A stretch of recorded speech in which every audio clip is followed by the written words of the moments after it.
Spain is 90 minutes away from a second World Cup title. Here's the part that gets skipped in every recap. Their very first match of this tournament ended in a scoreless draw against a debutant nation nobody expected to compete with them. This wasn't a dominant march from day one. It was a team that had to be built into a finalist, match by match. Here's exactly what happened. Core facts first. Spain qualified unbeaten, winning 5 and drawing 1 of 6 matches, scoring 21 goals and conceding only 2. Mikel Merino scored a hat-trick in a 6-0 win over Turkey along the way. They sealed their place with a game to spare, beating Georgia 4-0 away from home. Their coach, Luis de la Fuente, took over in December 2022, right after Spain's Qatar World Cup exit under Luis Enrique. He won the 2023 Nations League, then Euro 2024, beating England 2-1 in the final in Berlin. His system is a clear 4-3-3, built around Rodri anchoring midfield, quick ball circulation, and aggressive pressing to win the ball back high up the pitch. The squad itself tells its own story. 26 players, average age 26.2. Lamine Yamal, at 18, is the youngest. Borja Iglesias, at 33, the oldest. 4 players, Yamal, Cubarsí, Pubil, and Victor Munoz, are experiencing their first ever World Cup this summer. Now, the obvious rumor. Spain was always the best team here. They cruised to this final. That doesn't match the opening match. Spain's first game of the tournament ended in a scoreless draw against Cape Verde, a nation playing in their first ever World Cup. That result was reportedly the biggest lost bet of the tournament up to that point. Kill the idea that this was ever a comfortable procession. It started as a genuine scare. The response to that scare came 4 days later. Spain beat Saudi Arabia 4-0, with Yamal coming off the bench, then earning his first World Cup start and scoring his first goal inside 10 minutes, becoming, at 18 years and 343 days old, Spain's second youngest scorer in tournament history. Oyarzabal added 2 more of his own in that same match, a 1-0 win over Uruguay, then sealed top spot in the group. So what's the real why behind Spain's run? 3 things, and each one shows up repeatedly across their 5 knockout matches. 1. Unai Simon's goalkeeping. After Spain's 1-0 win over Uruguay to close the group stage, Simon had gone 5 straight matches without conceding, a run of 519 minutes that broke Italy's Walter Zenga's record of 517 minutes, set back in 1990.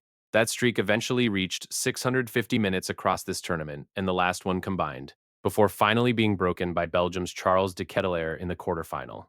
2. Mikel Merino, coming off the bench, repeatedly decided matches. Against Portugal in the round of 16, Merino scored the only goal of the match in stoppage time as a substitute. Against Belgium in the quarterfinal, he did it again, scoring with literally his second touch on the pitch after coming on. 2 knockout matches, 2 decisive goals, both off the bench. 3. And this is the layer that explains the whole tournament. Mikel Oyarzabal has been Spain's most consistent attacking weapon throughout, finishing as their top scorer with 5 goals across the tournament, including braces against both Saudi Arabia and Austria, plus the opening penalty in the semi-final win over France. While the headlines chased Lamine Yamal's emergence, Oyarzabal was the one actually finishing the chances. Here's the escalation, because the knockout run built momentum fast once it started. Spain beat Austria 3-0 in the round of 32, their first World Cup knockout win in 16 years, since the 2010 final itself. Then Portugal, 1-0, in a tense round of 16 that ended emotionally for Cristiano Ronaldo, now 41 and playing what was widely expected to be his final major tournament. Then Belgium, 2-1 in the quarterfinal. 3 knockout wins in a row, each one tighter than the last. That's the twist most fans miss entirely. Just 1 year before this tournament, in the 2025 Nations League final, De La Fuente's Spain actually lost to Portugal on penalties. The same Portugal side they would go on to eliminate from this World Cup in the round of 16. That penalty shootout loss raised real questions at the time about whether De La Fuente's project had stalled. It hadn't. It just needed one more tournament to prove it. The semi-final against France wasn't just another knockout win. By most accounts, it was Spain's best performance of the entire tournament. Oyarzabal converted a penalty, and Pedro Porro finished a slick move set up by Dani Olmo for a clean 2-0 win. The team that struggled to break down Cape Verde in June produced its most complete performance of the summer against the nation that had just eliminated Morocco and looked like genuine title contenders themselves. Topical hook, tying this straight into Sunday.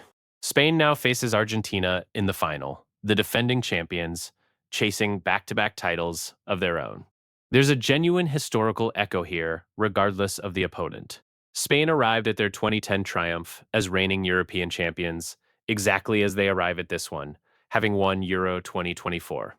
16 years apart, the same script is playing out again. There's a smaller, stranger echo too. Lamine Yamal reportedly first met Lionel Messi as a baby, through a mutual connection in Spanish football. Their next meeting happens on Sunday, in a World Cup final on opposite sides. Zoom out, Spain's path to this final wasn't a procession.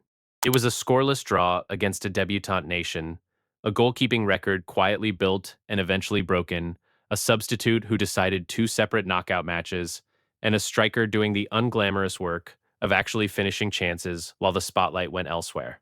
Whether people remember it as a dominant run or a shaky one, it happens anyway.